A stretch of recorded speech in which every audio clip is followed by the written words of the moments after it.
rise. The court will now hear the case of Micah Ballan versus Chesapeake Corrections Incorporated and Dylan Oberfeld. The Honorable Judge Hecker presiding. And Judge Getty. Good evening. Be seated, please. Okay, so good evening to the teams. Good evening to families and guests here this evening. My name is Judge Hecker, and Judge Getty can introduce himself, I'm sure. Right now? Just did that. I'm Judge Getty. Okay. Anything preliminarily from either team before we begin? I believe I know my law clerk was out here a little earlier getting each of your names. So we have that information. But anything preliminarily from either team? Yes, Your Honor. The plaintiff asks to sequester witnesses constructively. All right, that motion is granted. We also ask permission to remain freely about the well. Both sides may do that. And we asked permission to publish. Well, let's take that up. Are you going to publish? You want to publish every exhibit that's admitted? Is that what you're asking? Yes, Your Honor. Okay, all right. Do you have any objection to that request? Okay. Do you like the same privilege? Yes, Your Honor. Okay, I'll grant that request for both sides. Anything else preliminarily? No, Your Honor. Okay. Anything preliminarily from the defense? Yes, Your Honor. We would like to request freedom to approach the witnesses. All right, both sides may do that. Thank you. Okay. The rules require a plaintiff to notify 24 hours ahead of time what counts you are proceeding on. Has that been done? Yes, Your Honor. We will be pursuing count 2. Just count 2 out of the 4 counts. Yes, Your Honor. Okay, and what cause of action is that? Do you know? The deliberate indifference to Michael Ballan's safety. Okay.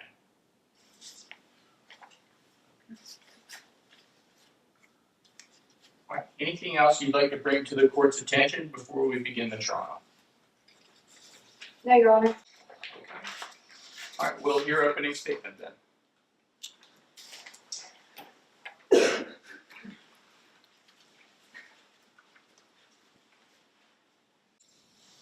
You hear your phone ringing in the middle of the night. You hear it, but you don't answer. It keeps on ringing over and over again and again, till eventually these calls stop. Not because help arrived, but because the caller was gone. This case today is about a child whose cries for help symbolize that ringing phone. When he entered the prison system, they had complete control over his health, over his safety, and over his life. They had a duty to him, a duty to answer his calls. But instead, they chose silence. Instead, they chose indifference. Good evening, Your Honors, members of the jury.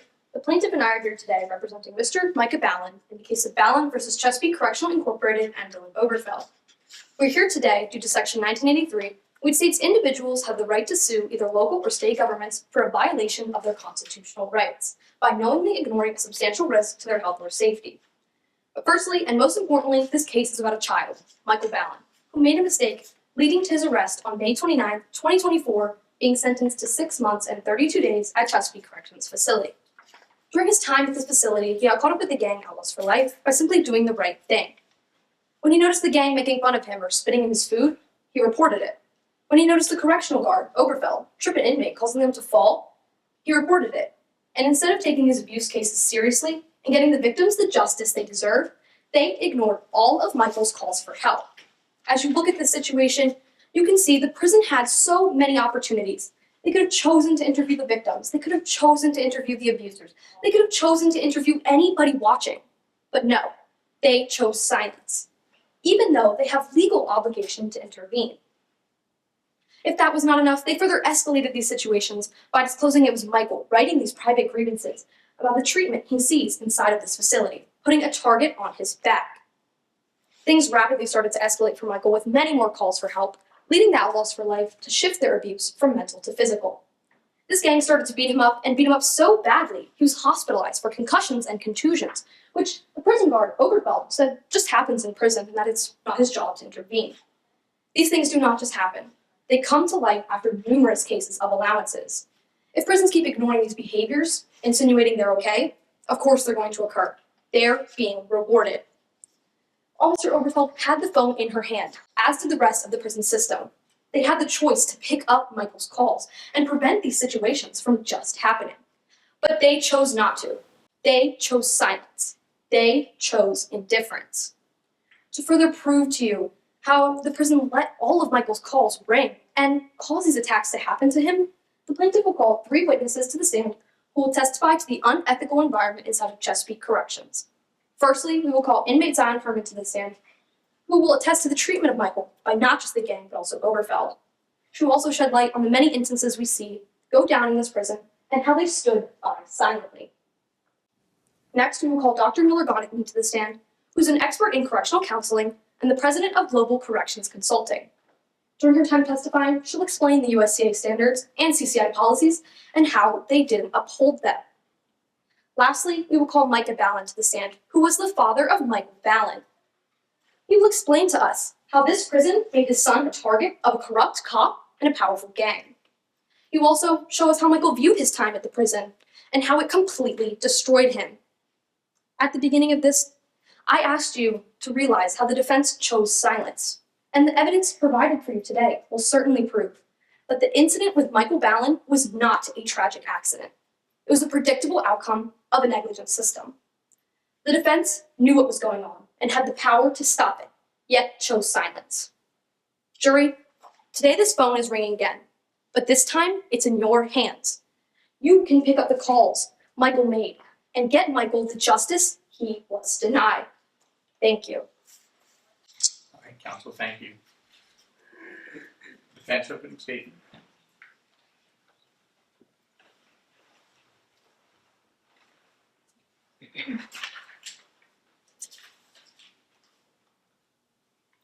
Your Honor, members of the jury, my name is Josephine Monroy, and I am representing the defendant, Dylan Oberfeld, and Chesapeake Corrections Incorporation. Tonight, we ask the question, what does justice look like when there is nobody to blame? First and foremost, our hearts and condolences go out to the Ballan family for their loss. The death of Micah Ballan was undeniably tragic, and we recognize the family's desire for justice. However, there is a difference between having sympathy and being responsible. Sympathy cannot replace the fact that my client, Dylan Oberfeld, and CCI did everything in their power to follow all rules and regulations and uphold their duty of care to Michael. Sympathy can also not replace the fact that CCI went above and beyond their expectations to give Michael extensive care within custody and outside of it. As you will see today, CCI gave Michael Ballan many opportunities to attend a mental health reentry program, which you will see he did not always attend. Michael Ballan's treatment at the facility was both lawful and appropriate, as well as a direct consequence because of his violent and aggressive nature. There is a difference between being responsible and having sympathy. We are also fighting for justice for Michael Ballan, but the liability does not rest on our shoulders. After today, you will see that Michael Ballan's continued aggressive noncompliance forced the staff and facility to act to keep the inmates, themselves, and Michael Ballan safe. The plaintiff will try to put all of this on CCI, but there is a difference between fiction and reality. The reality is, Michael Ballan was a troubled boy who couldn't handle the life in prison, a troubled boy with a history of drugs and aggression. Nevertheless, the plaintiff will try to convince you that CCI knew of a substantial risk of harm to Michael and that they ignored it. Or they might try to convince you that Dylan Oberfeld knew of a danger to Michael and chose not to protect him. But the evidence and testimonies today will prove that this is not the truth. This case isn't about neglect, or violence, or malice. It's about a series of lawful decisions that each fall in line with their own rule and protocol. CCI followed USDA standards, which meet their protocols. Mr. Ballan was offered help numerous times. But after tonight, you will see that he declined it, both in custody and upon release. You will hear from 3 witnesses tonight. First, you will hear from Sam Shipstock, an inmate at CCI and the leader of the Outlaws for Life gang. Not only will he attest to his knowledge and inmates' knowledge of resources and protocols, but he will also attest to the defendant stepping in to stop violence. Next, you will hear from the defendant themselves, Dylan Oberfeld, and he will attest to his harsh role in the prison, and he will also recall the events that led to Micah Ballan being put into solitary confinement. Finally, you will hear from the warden at CCI, Aiden Chester. He will attest to his knowledge of protocols within the prison and what he did to follow them while Michael was incarcerated. Ladies and gentlemen, it is important that you realize that this is a civil case, and the plaintiff must prove their case by the preponderance of the evidence. But after today, you will have seen that Michael Ballan's continued aggressive non-compliance forced the staff and facility to act to keep everyone safe. After today, we, the defense, ask that you, the jury, bring back a verdict in favor of Dylan Oberfeld and Chesapeake Corrections Incorporated. Counsel, thank you. All right, plaintiff's first witness, please. The plaintiff calls inmate Zion Herman to the stand.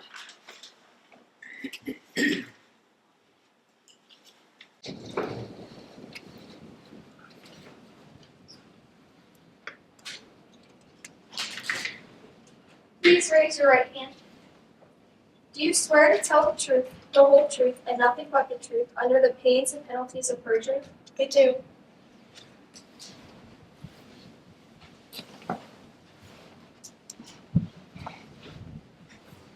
Please introduce yourself to the court. Hey, I'm Zion, but my friends call me Z. I was born and raised in Carroll County, Maryland. Can you tell us about your relation to Michael Ballan? Yeah, so I met my boy Mike around like 2 weeks after being sentenced this time. And why were you sentenced to prison? I was geocaching with some friends and I got caught trespassing. To be fair, I was probably high at the time. Can you tell us about your interactions with Michael upon his arrival to the prison? Yeah, so I could really tell that he wasn't really cut out for this joint, so I showed him around, gave him some advice, stuff like that. What kind of advice did you give him? I told him about Oberfield's weird behaviors and about the Outlaws for Life. Can you give us examples of some of these weird behaviors of Officer Oberfeld? Yeah, so he would just always verbally and physically abuse us, treat all prisoners like trash, treat everyone like trash except for the Outlaws for Life. What exactly is the Outlaws for Life? They're this whole gang whose whole thing is that they'll go out their way just get into your way. And you can tell who their members are by them wearing blue. And so how did Officer Oberfeld treat this gang? Treat them like royalty. They always let Shopstock go first in line, pick games first. And who exactly is Shropstock? He's the leader of this gang. Everyone in this gang, including Oberfield, would always call him Jefe, which really means boss in Spanish. Now, let's switch gears and talk about the incidents between Michael and this gang during his time in prison. Can you tell us what you know about Michael's first incident in prison? Yeah, so Michael just minded his own business when he saw Oberfield trip handcuffed inmate down the stairs saying that was for the Outlaws for Life. And he was pretty shaken up, so he came to me for advice. Objection. Hearsay. Be heard. Yes, Your Honor. This is not hearsay because the statement is not being used to prove the truth of the matter asserted. All right, we have a rule of objection. All right. What kind of advice did you give Michael? I told him to just not get involved because I knew he might come to target Oberfield and the Outlaws for Life if he did file a report or anything, but he's a kid, so he did anyway. And did they have any more incidents after he filed this report? They did. 4 in total, with 2 major ones, one on the 4th of July and one on the 12th of July, between Oberfield, Shopstock, and Michael. All right, let's go in order for those incidents. Can you tell us what happened on the first one? Yeah, so on the first one, Mike was just minding his own business in his own cell when Oberfield came up to him and said, "You need your back, but you're done, kid. You're done." And then what happened on the next incident there? So Michael was just minding his own business, eating his own food in the cafeteria when Shopstock came to him, physically assaulted him by spitting on his face, saying, "You need to back off." Objection. Hearsay. Yes, Your Honor. This is not hearsay because it is not being used to prove the truth of the matter, sir. Okay, well, it's offered to show what was done in response to that, not for the truth, so I'll sustain. I'll overrule the objection. All right. Can you tell us about what you know about the incident that occurred on the 4th of July? Yeah, so me and Michael were just watching the fireworks, minding our business once again, until we saw Oberfeld and Shubstock looking at us. Oberfeld pointed at us, and Shubstock started to come over. And what happened after Shrubstock came over? He pushed Michael against the wall and was screaming a whole bunch, but we decided to not get involved, so we went back inside. But when going inside, we noticed Oberfeld looking at us with a smug look on his face, not doing a single thing about that push. And what, if anything, unusual happened once you went inside? Yeah, so on Mike's bed, there was a blue shirt with a note attached saying, "Forget man in white, only one color matters this forth," which is a clear evidence that he was the target for that was for life. All right, let's talk about the incident on the 12th of July. Can you tell us what you know about that? Yeah, so me and Mike were just shooting hoops, just once again, minding our own business, when suddenly Shubstock came over and started yelling and being a huge jerk. Did it escalate any further than that? A lot more. So Shubstock started kicking, pummeling Mike over and over, kicking him in the head while some thugs held me back. And at any point, did an officer break up this fight? I mean, after a few minutes, Oberfeld came over, but that was only after he got a few kicks in himself, saying, "Good job, Hefe, good job." And so what happened to Michael after that? He just wasn't the same. He was a mere husk of himself after the box. Can you give us an example of how he was a husk of himself? Well, he would just never want to leave his cell, never want to play games. He wasn't the Mike I knew. And did the prison change anything after these incidents? Not a single change. No further questions, Your Honor. Prosecutor. Yes, sir.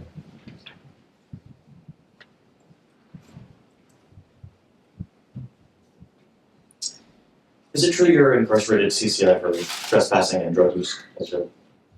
Yes, it is. It's true when you entered into CCF, you were briefed on the grievance policy, correct? Could you just repeat that question? It's true that when you entered CCF, they briefed you on the grievance policy, right? They did. So you knew that you cannot enter a complaint on another inmate's behalf, Yes. and you nonetheless encouraged Michael to enter a complaint on RJN's behalf. I wanted him to file a report that showed justice for another inmate. So yes. Indeed. And you weren't actually there for the incident where Oberfeld tripped someone down the stairs, correct? No, but Michael was. And you're going exclusively off what he said to you? No, he's not able to testify anymore, sadly. It's true that Michael was in his cell at the time, correct? While Oberfeld was on the stairs. Yes. You were aware that Michael was incarcerated for a violent crime, correct? It came up once or twice. And how long? And it took you just a few weeks to get to know him despite that? Yeah. But it also only took you about 2 weeks, the time you were incarcerated at TCF, to dislike Dylan Oberfeld? Well, it would be hard not to if someone's verbally and physically abusing you every single day. Oberfeld did intervene on July 12th, correct?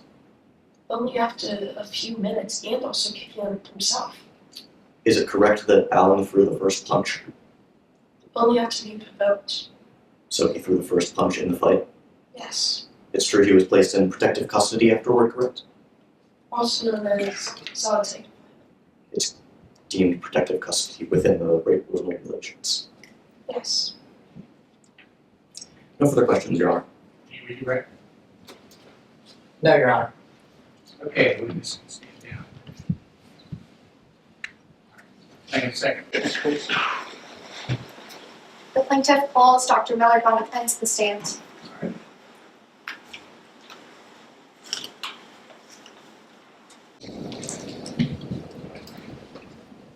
Please raise your right hand. Do you swear to tell the truth, the whole truth, and nothing but the truth under the pains and penalties of perjury? I do. Good afternoon. Could you please introduce yourself to the court? Hi, my name is Dr. Miller Donovan, and I'm a licensed sociologist and the president of the Global Corrections Consulting Firm. And what are your roles as the president of the correction consulting firm? My roles as a correctional consultant are to assess and evaluate the safety conditions of various correctional facilities across the country. What education and training do you have in this field? I have over 30 years of experience in all aspects of correctional planning and research. I received my PhD in sociology from the New York University, and I began my career in corrections consulting with the Texas Department of Corrections, where I worked in a restrictive housing unit. From there, I went on to serve as the director of the Institute of Crime, Justice, and Corrections at George Washington University. I also have experience working in the states of Maryland, Pennsylvania, Texas, Rhode Island, Connecticut, Nevada, Louisiana, and Arizona in order to reduce their prison populations. And have you previously been qualified in court? Yes, I've been qualified as an expert several times previously in court. I've testified 15 times for the plaintiff as an expert, and in 14 of those cases, my testimony has led to a favorable verdict for the plaintiff. Dr. Bachman, how are you being compensated for your time here today? I'm charging $375 an hour for case review, as well as a flat $3,500 for my testimony here today. Your Honor, the plaintiff moves to admit Dr. Miller Donovan as an expert in the field of correctional consulting. Any objection, or would you like to voir dire the witness? Your Honor, we would like to voir dire the witness. Okay, to do so.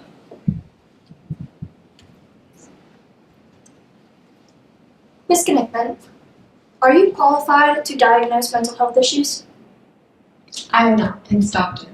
Doctor, apologies. Are you qualified to prescribe cures for mental health issues?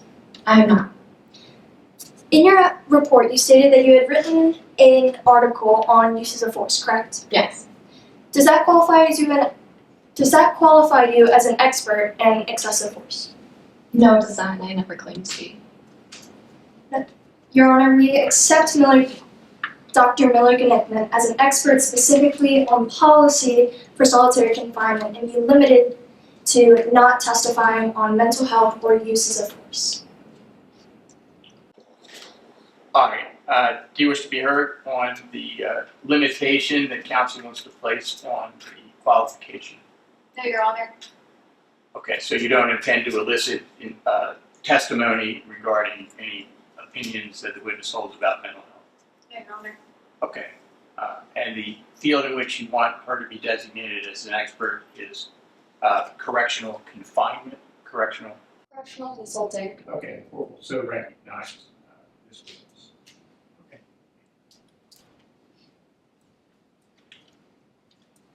Dr. Gonickman, did you review any reports in connection with this case? Yes, I did. I prepared my own report, as well as reviewing the deposition testimonies of Warden Aiden Chester and Officer Dylan Oberfeld.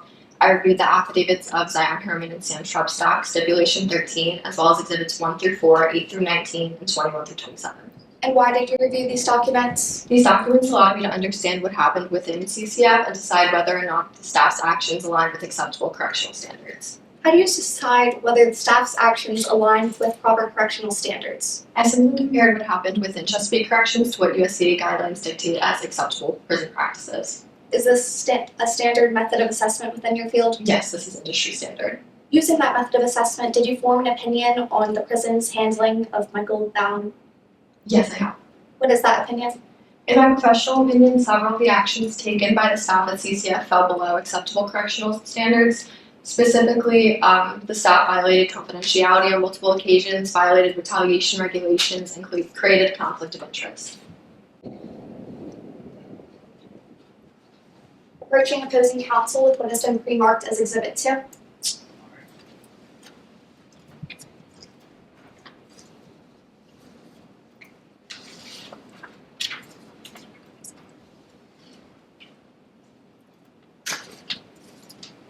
Approaching the witness with what has been pre-marked as Exhibit 2. Do you recognize this document? Yes, I do. What is it?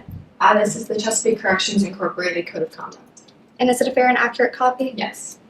Your Honor, the plaintiff moves to admit Exhibit 2 into evidence. Any objection? No, Your Honor. Okay, pursuant to the court's, I'll admit the document and pursuant to the court's preliminary ruling, you may publish. Thank you, Your Honor.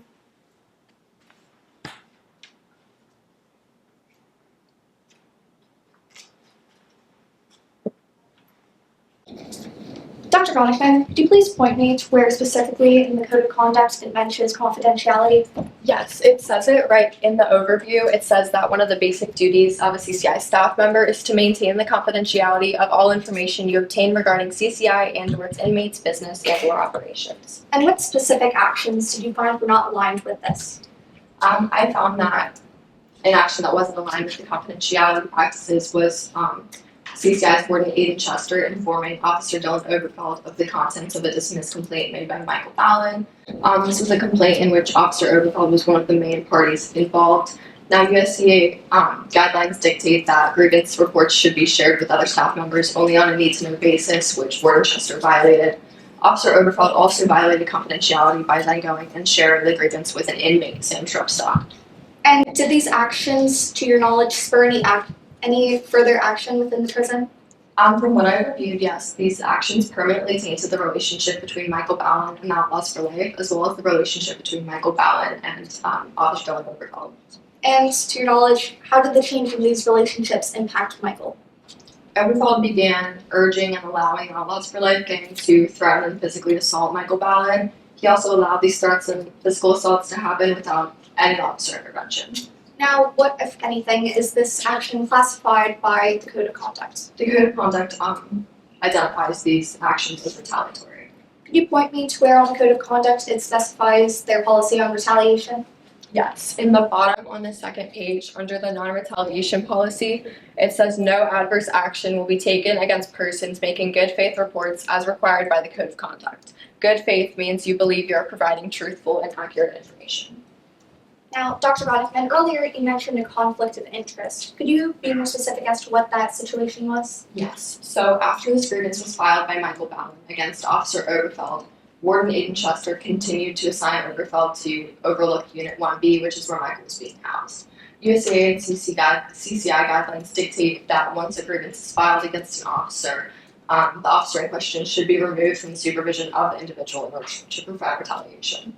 And why is it so important that they remove this officer from the supervision of the inmate who filed a grievance against them? Well, retaliation is taken so seriously because inmates and individuals in prison are kept in custody entirely by the staff who work there, so their safety is entirely reliant on those individuals. If filing a grievance for anything that has happened against an officer would ever lead to an increase in violence, then no individual would ever report anything going on. And Dr. Bronickman, is there anywhere in the Code of Conduct where they specifically mention misconduct within the prison and how it should be addressed? Yes, on the first page, it says that reviewing the Code of Conduct, staff members make a commitment to prevent misconduct when you can and report it when you can't. Thank you. Now, with everything that we've spoken about here today, what is your final conclusion of the prison's handling of Michael Ballan's safety? My final conclusion is that the prison staff was deliberately indifferent to Michael Ballan's personal safety. They violated confidentiality against him on multiple occasions, violated retaliation risks that could have put him in harm's way, and created a conflict of interest. These mistakes were not isolated incidents, and they created the environment that allowed harm against Michaal Ballan to occur. Thank you, Dr. Bronickman. No further questions, Your Honor. Cross-examination. Yes, Your Honor.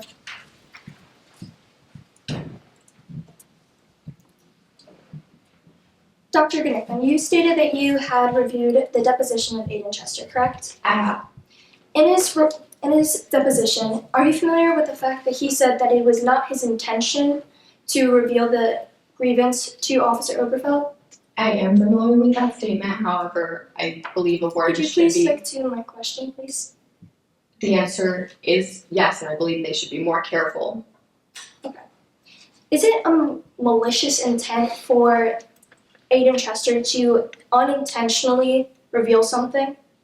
I do not know exactly what Warden Chester was thinking, so I can't speak to that. No further questions, Your Honor.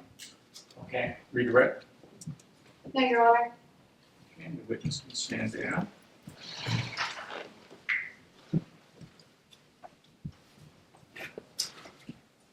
Your third witness, please. Plaintiff's third witness.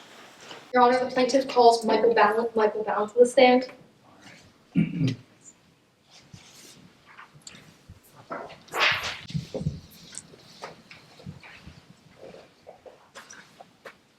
please raise your right hand? Do you swear to tell the truth, the whole truth, and nothing but the truth under the pains and penalties of perjury? I do.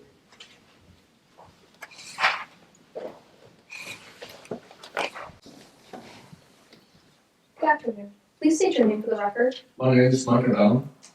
Mr. Ballan, what is your relationship to Michael Ballan? Michael was my youngest child. He was my baby. I'm not going to ask you directly what Michael said, but how would you describe your contact with Michael once he entered prison? Well, me and Michael were super close, so we talked all the time, and I visited him as much as I could. During your calls or visits of June 2024, what, if any, change in demeanor did you see in Michael? I remember that Michael called me right after witnessing a violent encounter with prison guard Oberfeld and another inmate, and I could immediately tell there was a change in how Michael started to view his time at prison. Do you recall exactly what happened after this incident? Well, Officer Oberfeld faced no disciplinary action, and the facility chose to dismiss my son's grievance about the situation. So, if nothing changed in Officer Oberfeld's life, what, if anything, changed in your son's life? Well, after he reported this, Michael became a target of both Outlaws for Life and Oberfeld. Who are these Outlaws for Life? Outlaws for Life is a local gang that hangs out around the Parkside housing complex. Their leader, Sam Shrubstock, is an inmate at the prison.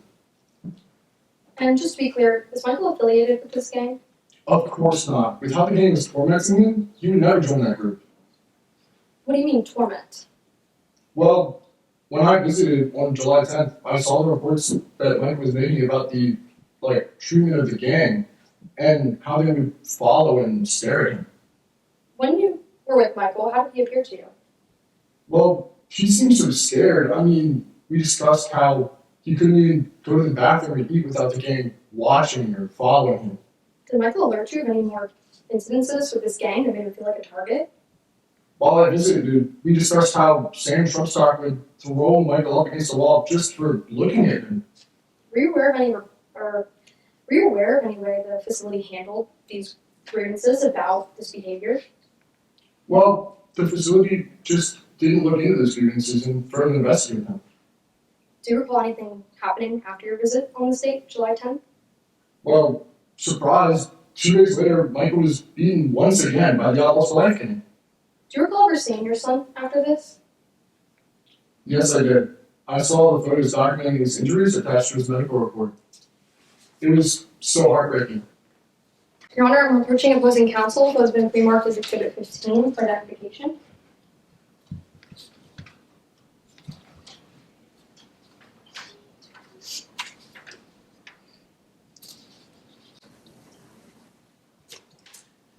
Do you recognize this? Yes, What are these? these are photos of my son's injuries following his incident. And is fair and accurate copy? Yes, it is. Your Honor, I move to admit Exhibit 15 into evidence. Any objection? No, Your Honor. All right.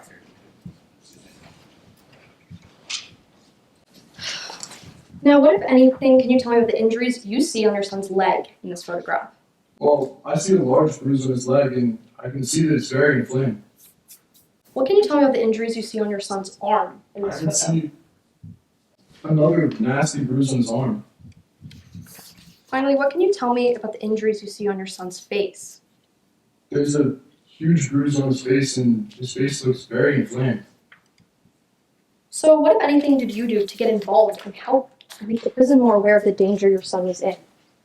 Well, I called the prison. I'm concerned about my son. However, they dismissed these claims as just routine prison activity, and they threw me into solitary.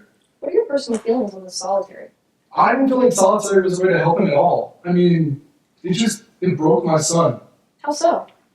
Well, after solitary, he wasn't the same. I mean, he lost weight and he hadn't even recovered from his injuries. What, if anything, did you do in this situation to intervene?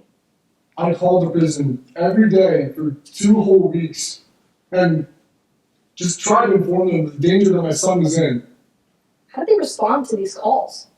with silence. No further questions, Your Honor. All right, cross.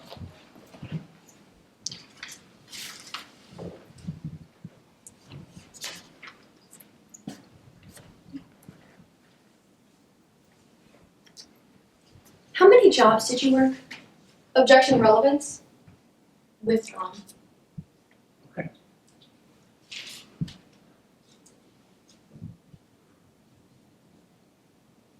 Michael had a history of aggression, correct? Objection, improper character evidence? Overruled. Would you like me to restate my question? Yes, please. Michael had a history of aggression, right? I mean, Micah was never an aggressive boy. I mean, aside from one incident, he was not an aggressive person. But he had a carjacking charge, correct? That is correct. I mean, people make mistakes and, Please keep to yes or no answers if possible. Moving on, about that carjacking charge, did Michael end up throwing up someone to the ground? Objection relevance? You heard. Yes, this is very relevant, Your Honor. I'm trying to sorry. Go ahead. I was going to ask you how, but you started to tell me. I'm trying to establish that this incident, it shows Michael had a violent nature, and I'm trying to establish that because I have questions leading up to that will support it. Okay. I'll give you some latitude, so I'll overrule the objection. Should I restate my question? yes, So, during that incident, did Michael throw someone to the ground? I believe he did.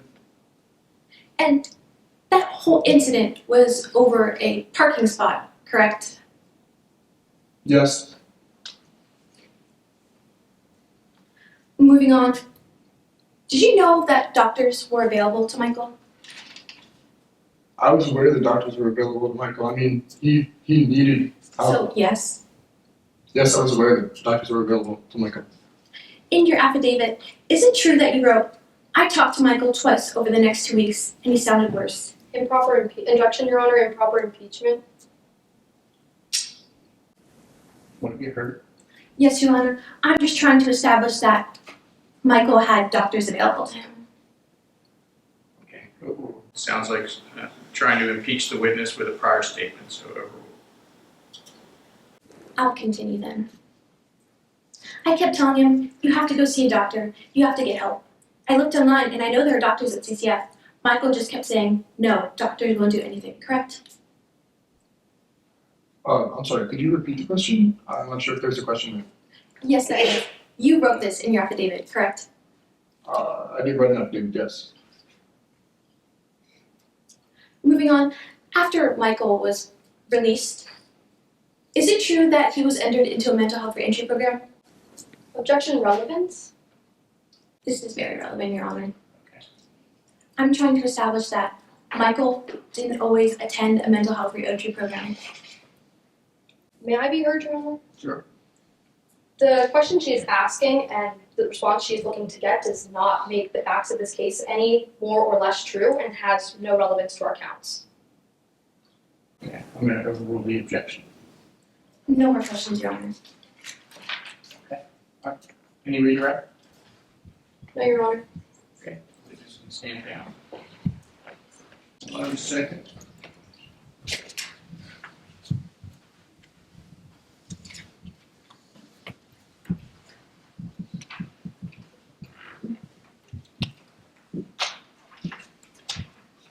Okay, we will start with the defense case. Defense first witness. Your Honor, the defense calls witness Sam Shrubstock to the stand.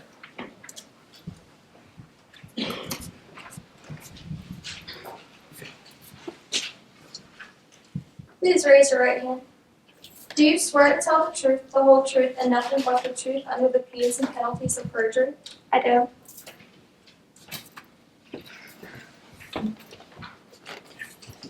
Please state your name for the record. My name is Dan Shrubstock. How old are you? I'm 19 years old. Are you affiliated with a gang? Yes, I am. Where do you currently reside? CCI. What are you in for? I'm in for underage drinking and evading arrest. Does CCF treat you any differently from other inmates? No, they do not treat me any differently. Do any individual officers at CCF do that? No. What were your first impressions of Michael Ballan? The first thing I heard about him was that he was spreading stories. Did you do something about it? Yeah, I sent a few of my soldiers to tell him not to rock the boat, and that if he didn't, his day would be pleasant. Why would you want him to stop from spreading rumors? Because the rumors were about Oberfeld, and he's a good guard. There's been talk of Oberfeld calling you Hefe sometimes. Can you elaborate on that? That's just a joke that doesn't mean anything. He's not a part of Outlaws for Life, and he never will be. When was your first incident with Michael Ballan? My first incident with Micah Ballan was in the cafeteria when I caught him in line and he said that wasn't fair, so I spat in his face. Did you have an altercation with him on July 12th? Yes, I did. What exactly happened? On July 12th, I went to go play on the basketball court, but Herman and Ballan were already there. So I walked up and I told him to get off like I should. And Herman said that he didn't see my name on the court. So I shoved him to show him that my name was on the court. Who threw the first punch? Ballan. Was Oberfeld at the scene at the time? Yes, Oberfeld was at the scene. Did he intervene? Yes, almost immediately. What did he do to intervene? He's pulled us apart. Did he call for medical for Ballan's injuries afterward? Yes. Was Michael placed in protective custody after this? Yes, he was placed in protective custody. Moving on. Did Oberfeld search Ballan's cell on the 3rd of October? Yes, he did. Do you have any idea what he was looking for? Drugs. Has Michael ever asked you for contraband or something like that? Yes, he has. He's asked me for drugs. One final thing. When Oberfeld attempted to search the cell, how did Ballan react? Oh, he went crazy. Objection, Your Honor, relevance? Speaker. This is incredibly relevant. We are discussing active neglect on CCPS part to protect Ballan, and this is demonstrating how the Officer Dylan Oberfeld's conduct and CCPS at large reacted to him. Okay. I'm going to overrule the objection. Would you like me to restate the question? Yes, please. When Oberfeld attempted to search the cell, how did Ballan react? Oh, he went crazy. He started throwing punches and shoving him. Did he eventually concuss Dylan Oberfeld? Yes, he did. No further questions, Your Honor. Yes, Your Honor.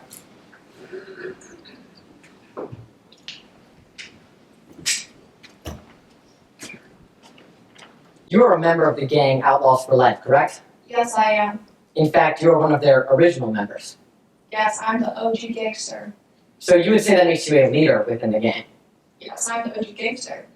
And so your other members, they would refer to you as Jefe? Yeah, as a title. Yeah, this title being boss, correct? Yes, it means boss in Spanish. And you would say that the Outlaws for Life are heavily influential within the prison, correct? Yeah, we help keep the place running and we help keep the peace between the inmates. So yes, they're heavily influential. Yeah, we help keep the peace. And you would even go as far as to say that the Outlaws for Life run the prison, is that correct? I wouldn't go as far as to say that. I say that we help run the inmates. So yes, you do help run the prison. No, we help run the inmates, not prison. So you're saying you do not help run the prison? We help run the inmates, like I stated. You recall signing an affidavit, don't you? Yes, I recall writing an affidavit and signing it. And when you signed it, you were told to tell the truth, the whole truth, and nothing but the truth. Yes, I was. I'm approaching opposing counsel with the affidavit of Sam Schroeder.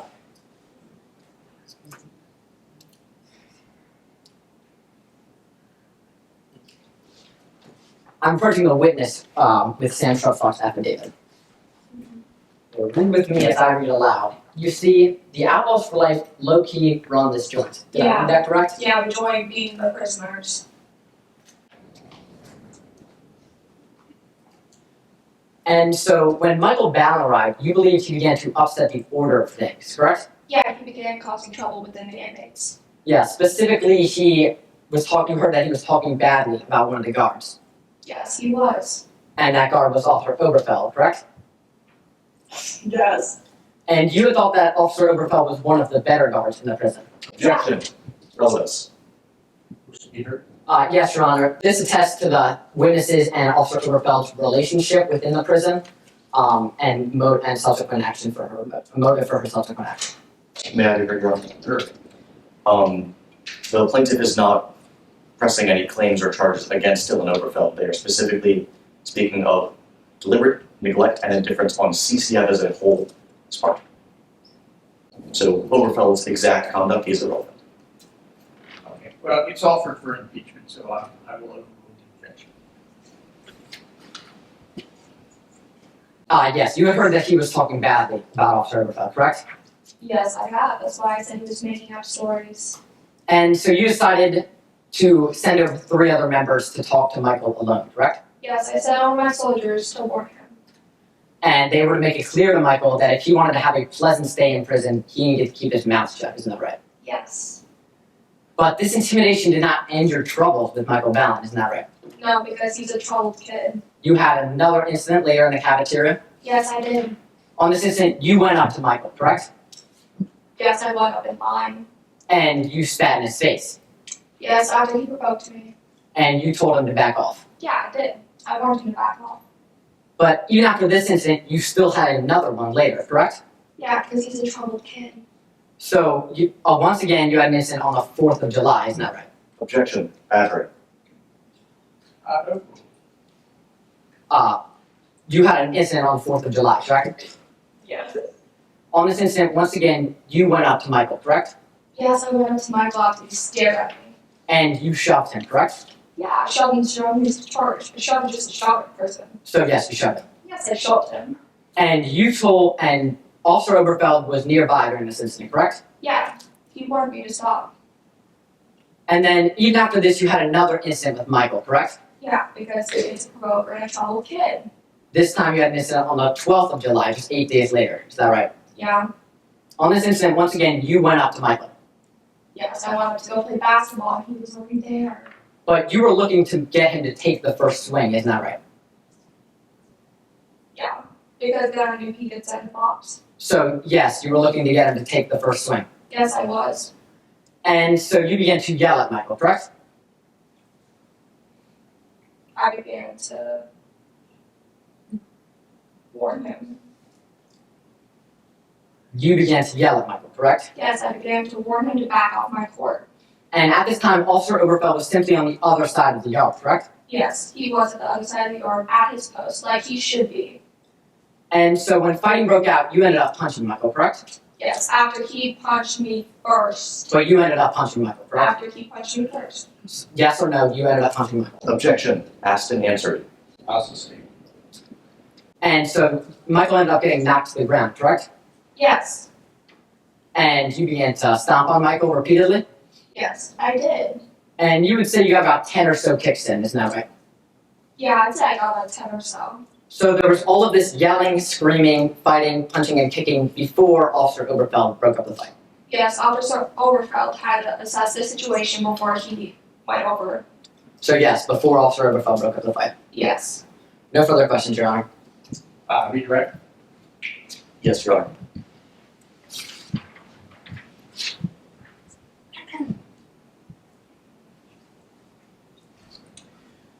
What is your relationship with Dylan Oberfeld? There is none. How often does he let things slide within the prison? Almost never. Does he warn you when you step out of line? Yes, he does. Have you been disciplined for your conduct as an inmate in CCF before? Yes, I lost several privileges before. No further questions, Your Honor. Thank you. Stand down. Second.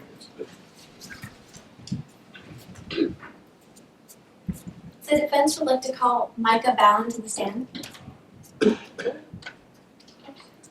Sorry, forgive me. Officer Dylan Oberfeld. Got a look of shock.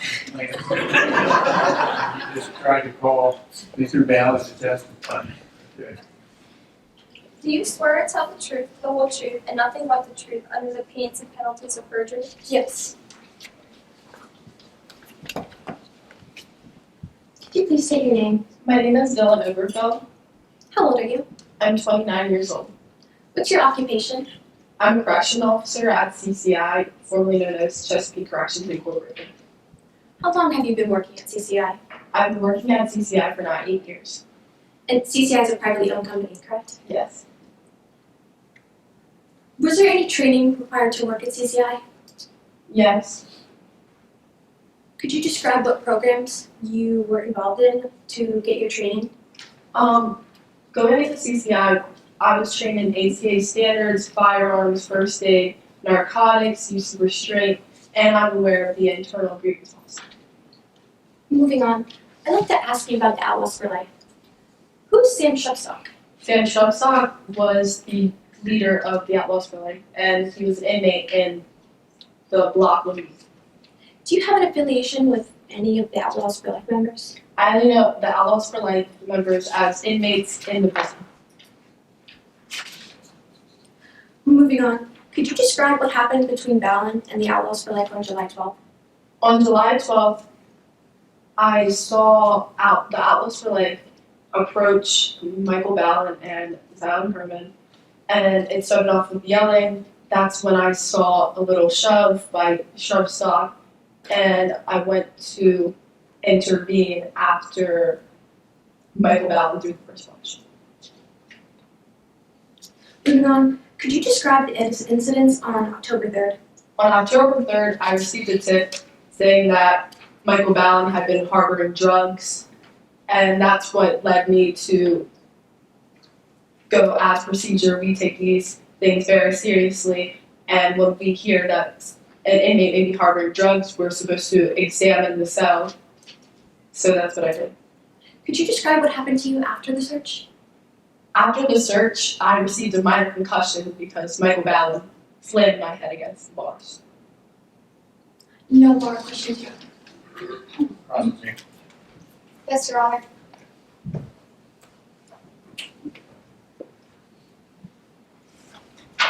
Officer Oberfeld, you're a correctional officer within the prison, correct? Yes. And prior to October of 2024, you worked within Unit 1B, right? Yes. Now, in Unit 1B, you house multiple gang members, correct? Yes, gangs are known within all prisons, but yes, there were some in one. Specifically, you house members of the Outlaws for Life gang, isn't that right? Yes. And you would testify that these individuals were violent. I mean, it's a prison where people go to commit crimes so a prison is violent. And I guess you'd say gang members are violent too. So that's a yes, they were violent. Yes, just like the other inmates. Specifically, you house the leader of this gang, correct? Yes. And you also testified that he, as well as the rest of his gang members, were violent. Yes, just like the rest of the criminals. You also housed Michael Ballan, correct? Yes. So you were able to observe how the gang treated Michael, correct? Yes, as well as other inmates. Now, you were able to observe Sam Shupstock, the leader of this gang's treatment of Michael, correct? Yes. So it's fair to say that you observed the leader of this gang spit in Michael's face, correct? This was common behavior on the block, and he wasn't the only one being spit on. So yes, you saw him get spat in the face. Yes. And in response, you said that this sort of conduct happens all the time. As I said, yes, these are a bunch of criminals in one place. There's going to be conflict. You stated that you didn't believe it was your job to intervene, Because there was no punches thrown. and yet you decided to intervene by funding Sam Shupstock's commissary, correct? Instead of trying to cause conflict, I'd rather play nice with these people, considering they were trying to keep the peace within the cell block within the inmates. So yes, you funded the gang leader's commissary.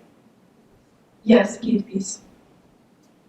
Now, you were in the yard on July 12th, correct? Yes. And you were to observe the actions that went down that day? Yes. You watched the gang's leader walk over to Michael, correct? Yes, there was no conflict at that point. And you watched him begin yelling at Michael, Yes. and you chose not to intervene. No, it was just arguing. You also watched Sam push Michael, correct? And then I watched Michael punch Sam. Yeah. So yes, you watched him push him. Yeah. And you chose not to intervene. No. And then you watched a punch be thrown by Michael, correct? Yes. And again, you chose not to intervene. I was assessing the situation. So, did you choose to intervene? I didn't choose to intervene because I had to assess the situation because we are outnumbered. You then watched the gang's leader jump on top of Michael, correct? Yes, but I went to go intervene. I'm going to ask you again. You chose to intervene at the moment that the gang's leader jumped on top of Michael. Yes. Do you remember a deposition connected with this case? Yes. And you swore to tell the truth, the whole truth, and nothing but the truth. Yes. Now, officer, 1 minute. I'm approaching the witness with what has been remarked as Officer Oberfeld's deposition. That is your signature, correct? Yes. Follow along as I read aloud. Shrubstock started kicking Ballan, and that's when I decided I needed to step in to avoid this escalating. As I had previously stated, yes. You stated that you decided to intervene when the gang's leader jumped on top of Michael. These are separate instances.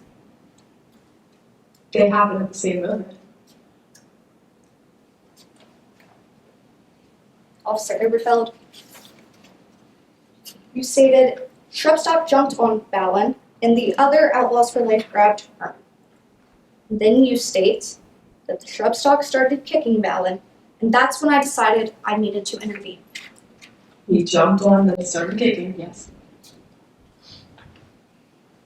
So it was once the gang's leader began kicking Michael that you chose to intervene. As I said, yes.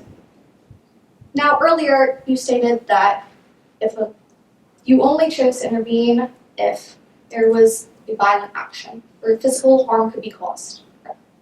Correct? Yes. Now, officer, would a push not cause someone physical harm? A push is different. It's definitely different than a punch. So, could a push cause someone physical harm? When I saw this happen, it didn't look like it. I'm sorry, I need a yes or a no. Would a push cause someone to be physically harmed? Officer? Objection. Asked and answered. Well, it's asked and answer, and it's also kind of theoretical, so I'm going to sustain the objection. And a punch would cause someone to be physically harmed? Yes, like Michael did. And you chose not to intervene when a punch was thrown? No, I had to wait. I had to assess the situation. No further questions, Your Honor. Okay, any redirect? Yes, Your Honor.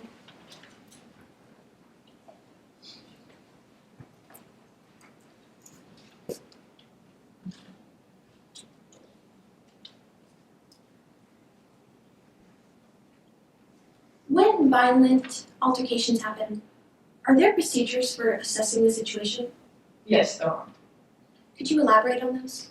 So, considering as a corrections officer, we are outnumbered by the amount of criminals there are in prison.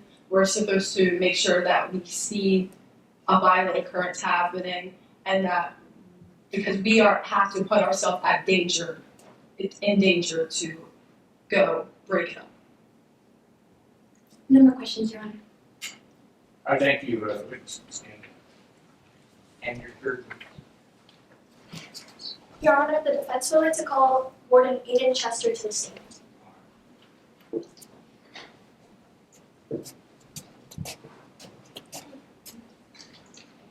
Please raise your right hand. Do you swear to tell the truth, the whole truth, and nothing but the truth under the pains and penalties of perjury? I do.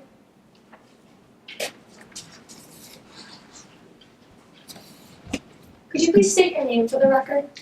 My name is Aiden Chester. Where do you work? I currently work at Chesapeake Corrections Incorporated, known as CCI, How long have you worked there? since 2008. What is your position at CCI? I'm a warden. What training did you receive prior to becoming the warden? Prior to being a warden, I was the assistant warden. 8 years ago, I was promoted to my current position. I went to school and I had my master's in correctional management and my bachelor's in the science of criminal justice. What is your role as the warden? As the warden, I essentially make sure we maintain our USCA and CCI standards. And how familiar are you with these standards? I am extremely familiar. I am personally certified by USCA. Could you please reiterate from your affidavit what the role of CCI is? CCI is a nationwide private correctional management provider. And CCF, could you please explain the accreditation process? This is a process basically every few years, someone from USCA comes in and makes sure we maintain our standards within our prison. How do you know Michael Ballan? I knew Michael Ballan for the 6 months he was incarcerated for his violent offense of carjacking. How was Michael within the prison? He was always showing syrup trouble. Could you elaborate on that? Almost immediately after he came into our prison, he took a disliking to Dylan Oberfeld. And how do you know Dylan Oberfeld? Dylan Oberfeld is a correctional officer at Chesapeake Corrections facility, and I personally trained him. As you review him through his career, how is he as an officer? I would say he's a decent officer. Have you received any grievances from the people involved in this case? I have. I received a grievance from Michael Ballan and Zion. What was the grievance with Michael Ballan about? The first grievance Ballan submitted was when he falsely accused Officer Oberfeld of pushing an inmate, RJN, down the stairs during a routine transfer. What was the result of the grievance? It was dismissed for it was published or entered in bad faith and did not follow our guidelines. And what is your guidelines on grievances? They must be submitted by the inmate themselves. Do all prisoners know of this policy? Yes, they are told it during orientation. Are there any other programs that inmates are made aware of at orientation? Yes, they are aware that they have access to a doctor at any time, and there are posters around the halls to show the resources. So these programs are made public to the inmates? Of course. Was the grievance that Michael Ballan filed looked into at all? It was. All of our grievances are looked into, but some of them can be dismissed, such as this one, if it's made on bad faith and does not follow our guidelines. What occurred on July 12th?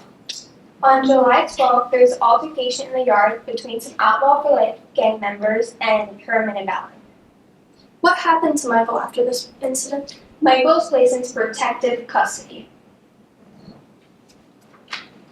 And what is protective custody? Protective custody is our way of protecting our juvenile inmates who could be in harm from themselves and the surrounding inmates. So protective custody is for the safety of inmates? Yes, our juvenile inmates.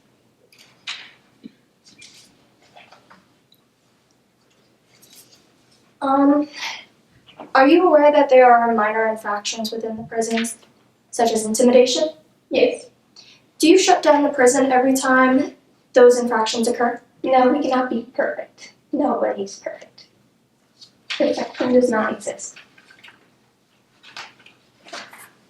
Did you transfer Officer Oberfeld at all during this time then?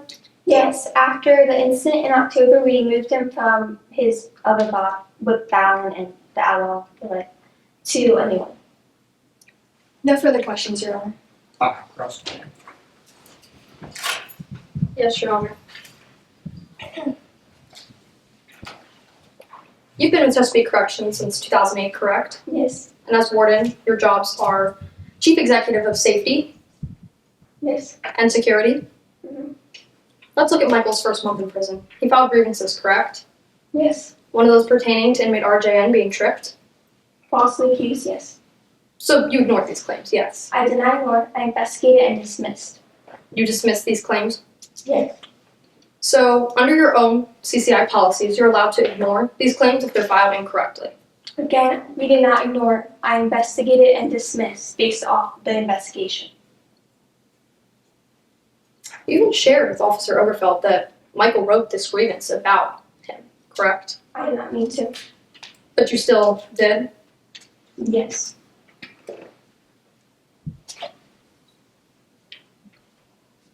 Moving on, you would admit that that the Outlaws for Life are a pretty notorious gang here at your prison. Yes, as gangs, there are many gangs in many prisons. Even before Michael Ballan entered. Yes. However, when he did enter, attacks went down like July 12th. Yes. And you personally know who's involved in this attack, correct? Yes, because we investigated it. You knew exactly which members of Outlaws for Life were part of this attack. I know Sam Shubstock was involved and some of his other soldiers. So you knew Outlaws for Life were part of this attack. Yes. Yet you failed to move any of the members that were part of this attack away from Michael Ballan. This is a large prison. We don't have space to do this. That's why we're building on a new one.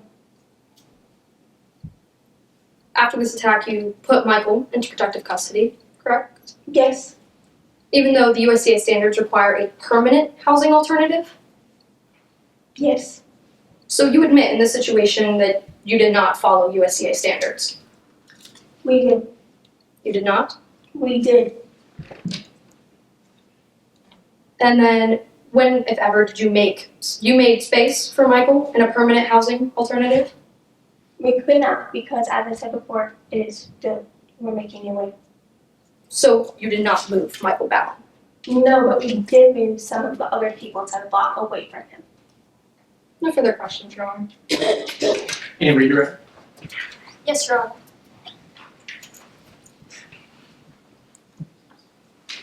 Warden Chester, after the incident with RJN, did you gather eyewitness statements? Yes, as we do for all of our investigations. And based on your eyewitness statements, what did the victim say happened on that day? The victim did not file a grievance and he tripped, as was established. What would happen if you were to move multiple inmates within the prison? Objection, Your Honor, speculation. Yeah, I'm going to sustain as to the form of the question. You can try to rephrase the question. Yes, Your Honor. Are there multiple gang ties within your prison? Yes. And did Michael have gang ties?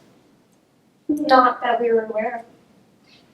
So would moving Michael versus a member with gang ties, would it be easier to move Michael or the member? Objection, Your Honor, speculation.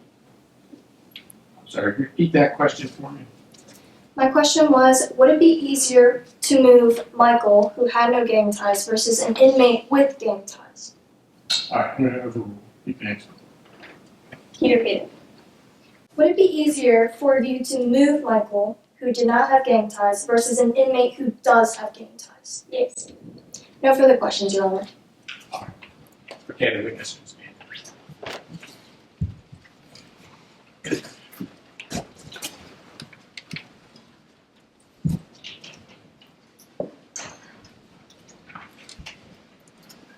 All right.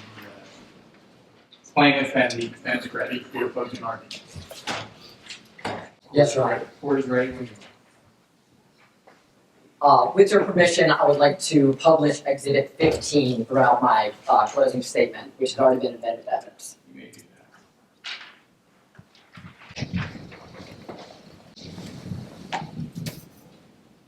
that. At the beginning of this trial, we asked you to imagine a phone call ringing in the middle of the night, a call for help that went unanswered. Today, we walk through each and every call that Chesapeake Corrections Incorporated and Officer Dylan Oberfeld ignored. Each ring of the phone they intentionally tuned out. Today, we have proven by preponderance of the evidence that Chesapeake Corrections Incorporated and Officer Dylan Oberfeld are liable on account of deliberate indifference regarding Michael Ballan's personal safety. Today, you heard from two different sides of the case. You heard from the plaintiff seeking justice and from the defense scrambling to evade and ignore their mistakes. After hearing from both sides, these points are clear. The defendants failed to protect the obvious target that was Michael Ballan. The defendants failed to comply with their own rules and procedures. And the defendants failed to act reasonably in response to danger. Now, the target on Michael Ballan's back was not only known among his fellow prisoners. Chesapeake Corrections Incorporated and Officer Dylan Oberfeld were made aware repeatedly of the targeting Michael was experiencing. It began when Micah Ballan filed a good faith report against Officer Oberfeld. This led to Officer Oberfeld going up to Michael in his cell and telling him, "You're done, kid, you're done." This simple act enabled Sam Shrubstock, the leader of the Outlaws for Life gang, to go harass and intimidate Michael without worry. Shrubstock began by sending over 3 other members of the Outlaws for Life to talk to Michael alone. Then he himself went up to Michael in the cafeteria and spit in his face, warning him to back off. Even after this, Sam Shrubstock was not satisfied. He went up to Michael in the yard not once, but twice, on the 4th and 12th of July. On each of these incidents, Officer Oberfeld was on duty and nearby. After each and every incident, Michael filed grievance after grievance, each of which to no avail. Then, Michael's father decided to take matters into his own hands. After seeing the toll that this targeting was taking on his son, Michael called the prison repeatedly, begging and pleading with them to help his son. They chose to do nothing. They chose indifference. Next, we walk through each and every time Chesapeake Corrections Incorporated's own procedures were violated by Warden Aidenchester and Officer Oberfeld. It began with Warden Aidenchester sharing the contents of a dismissed grievance with Officer Oberfeld, blatantly violating their own grievance confidentiality procedures. Then Officer Oberfeld Warden Aidenchester failed to remove Officer Oberfeld from the superiority of Micah Ballan. CCI standards specifically dictate that an officer must be removed from the superiority of an inmate who filed a grievance against them. This to prevent retaliatory actions. Then, to take this one step further, Officer Oberfeld went up to Michael. Officer Oberfeld, throughout Michael's time in prison, placed money into the commissary account of Sam Shrubstock, demonstrating deliberate favoritism towards a specific inmate. In doing so, Officer Oberfeld reinforced the violent and targeting behaviors Sam Shrubstock demonstrated towards Micah Ballan. Next, we walk through each and every time Officer Oberfeld recklessly disregarded the dangerous situations Michael was put in because of the prison's previous failures. On July 4th, when Sam Shrubstock went up to Michael in the yard, Officer Oberfeld stood by and did nothing to prevent the situation from escalating. Then, just 8 days later, when Sam Shrubstock went up to Michael again, Officer Oberfeld was simply on the other side of the yard. Sam Shrubstock still had the opportunity to yell at, to scream, to kick, to punch, and to stomp on Michael repeatedly, all before Officer Oberfeld intervened.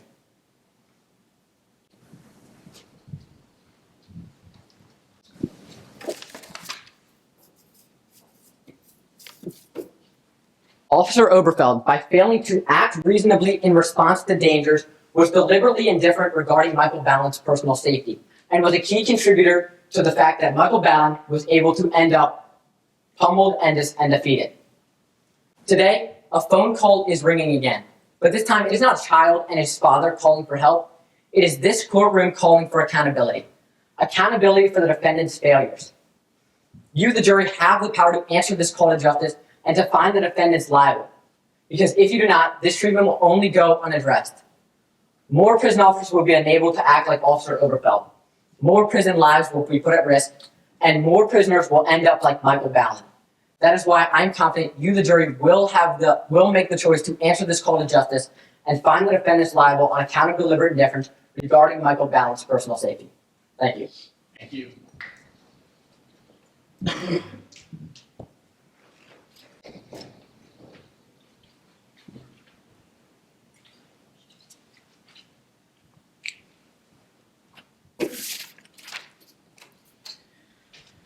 Your Honor, ladies and gentlemen of the jury, tonight we have asked the question, what does justice look like when there is nobody to blame? And the answer you should be coming to is that justice certainly isn't a false accusation. As we tie together the facts of this case, I do not intend to mince words, nor return the blame to the family of the late Micah Ballan, nor to obfuscate the clear and terrible tragedy of his early death. We are here tonight because a young boy has taken his own life, and we at CCI extend our every sympathy to those who were close to him before his death. It's natural to yearn for justice. It's natural to wish for a sense of fulfillment in this loss. And we respect that urge. So, despite the difficulty of discussing such a topic and the harshness of cold legalese over a dead young boy, we must discuss it, so justice may be examined.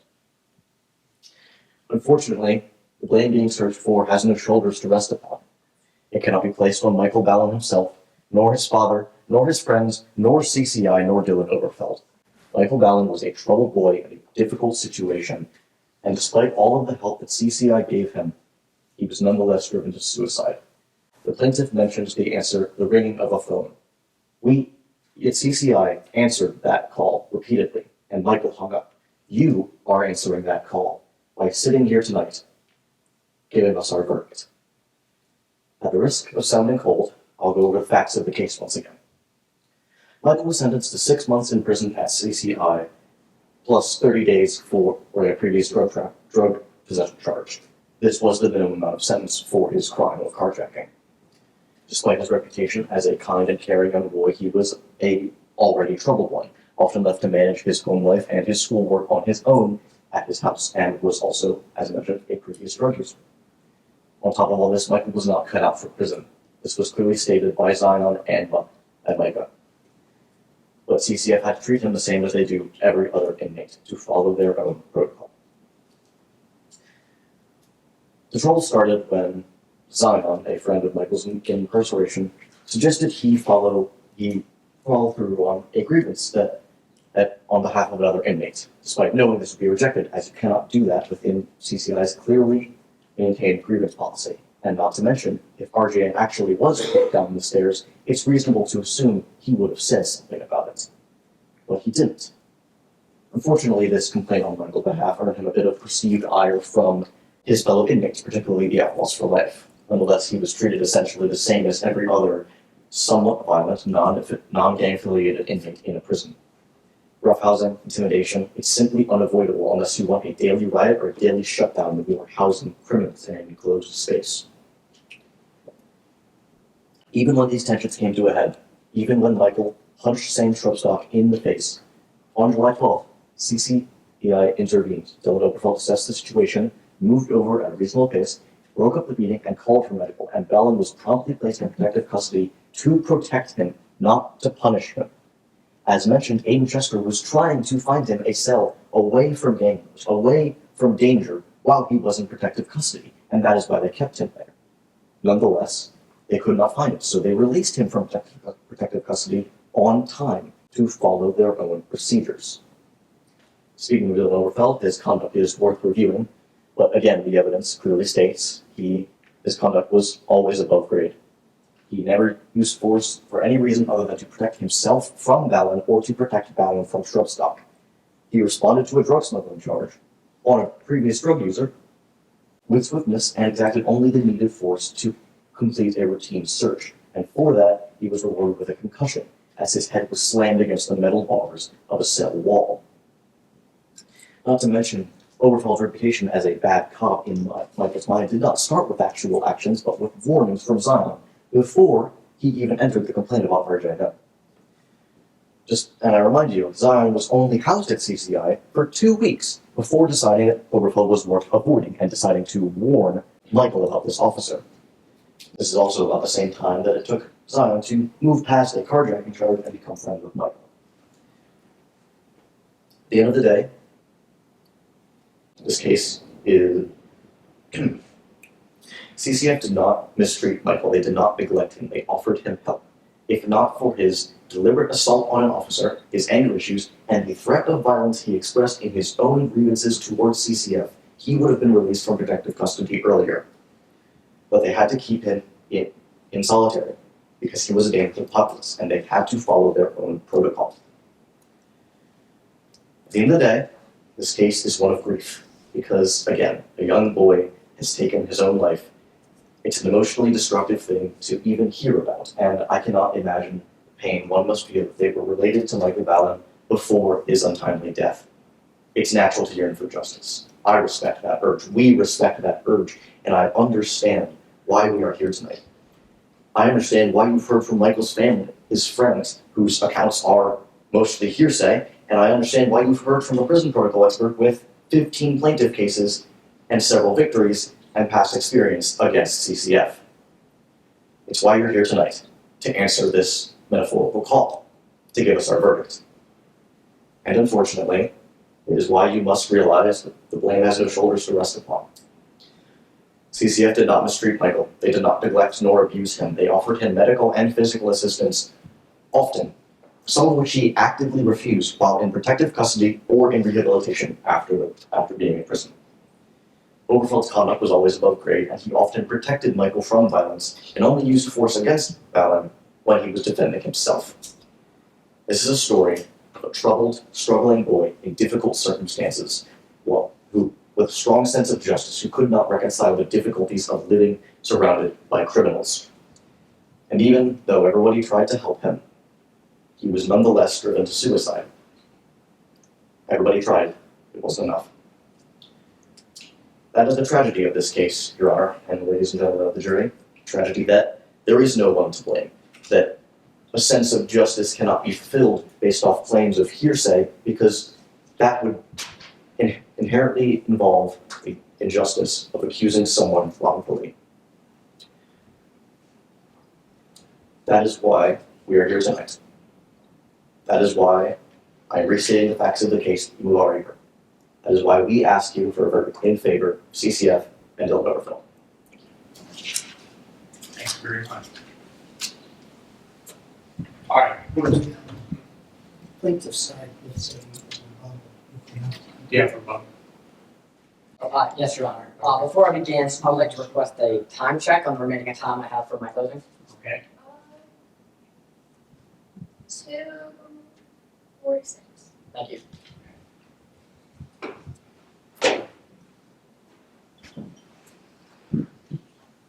Opposing counsel has emphasized how Chesapeake Corrections Incorporated did everything in their power to uphold and exceed expectations.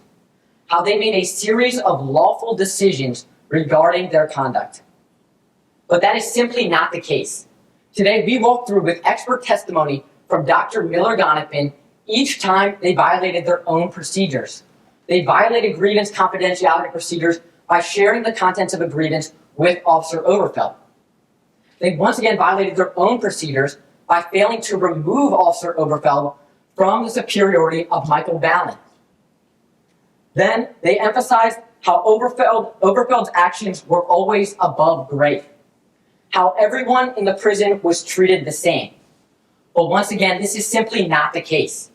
We walked through how Officer Oberfeld, throughout Michael's time in prison, placed money into the commissary account of Sam Shrubstock.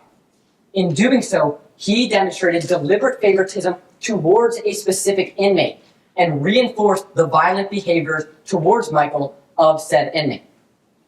For these reasons, I once again urge you to pick up the call to justice, to hold the defendants accountable by finding them liable on account of deliberate indifference regarding Micah Ballan's personal safety. Thank you. All right, counsel, thank you. All right, court will adjourn now to tabulate scoring and deliberate verdict.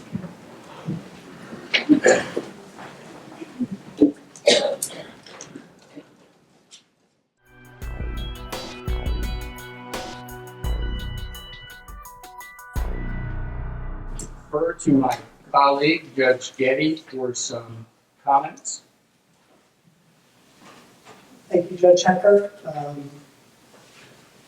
My name's Joe Getty. I'm a senior judge of the Supreme Court of Maryland.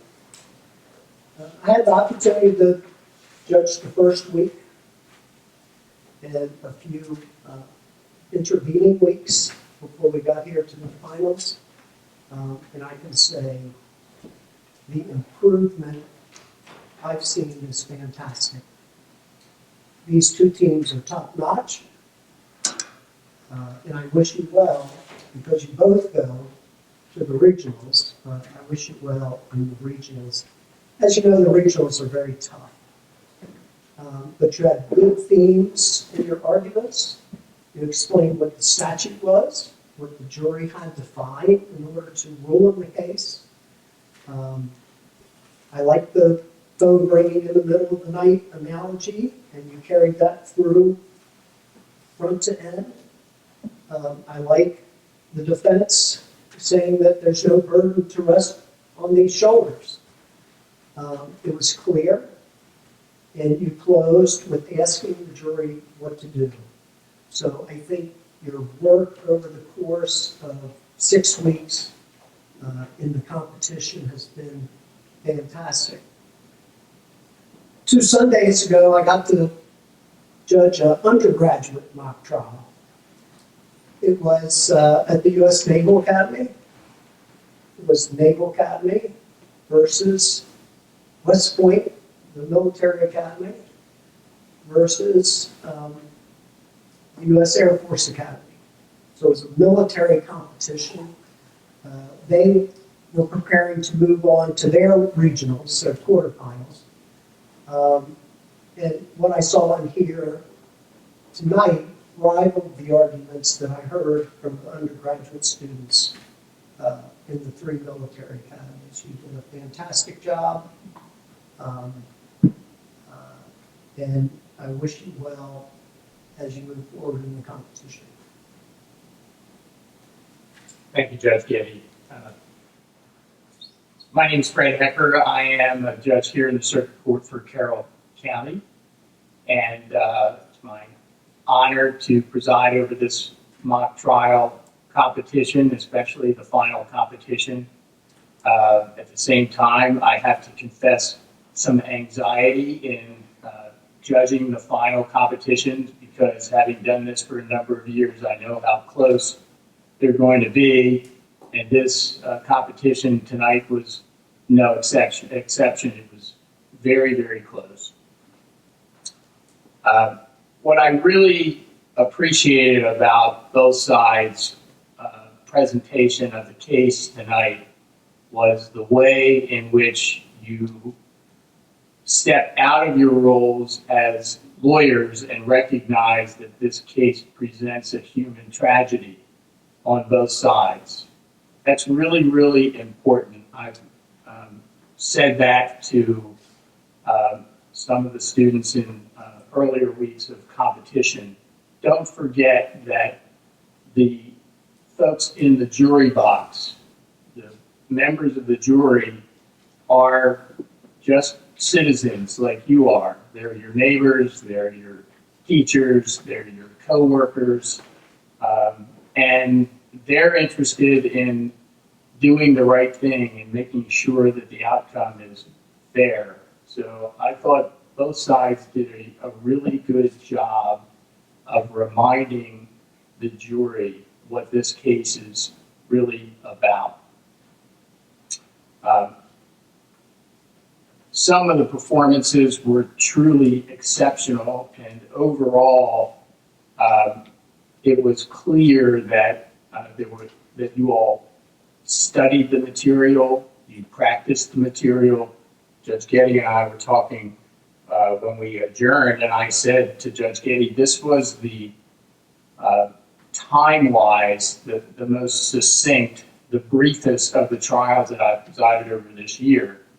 And I think Judge Getty's right. It's because both sides honed their craft and pared things down to what really mattered.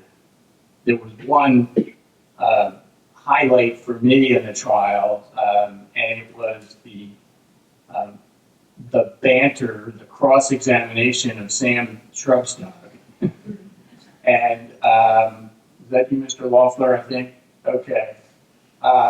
Mr. Loeffler did a very good job of cross-examining Sam Shrubstock, and Sam Shrubstock gave it right back to Mr. Loeffler and would not yield an inch.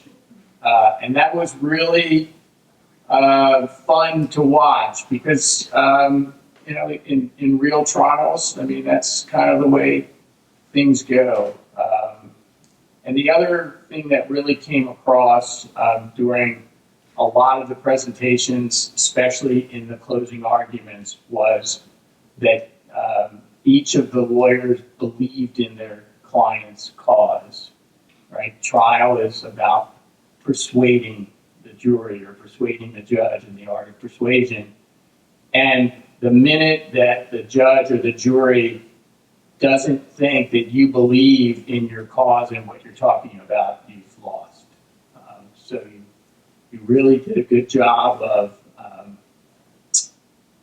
standing behind what your clients wanted you to do or needed you to do. So you're really to be commended for that. You know, I sit here and I sit through these mock trials, and you get into sort of a zone where you forget sometimes that you're high schoolers, and really it felt like an actual trial a lot of the time. So I will stop rambling because I know what you really want to know is the score of tonight's competition. Very, very close by a score of 133 to 131. The winner of tonight's competition is the plaintiff. Excellent, excellent job. Judge Getty and I would like to come down there and congratulate everybody. We have some medals.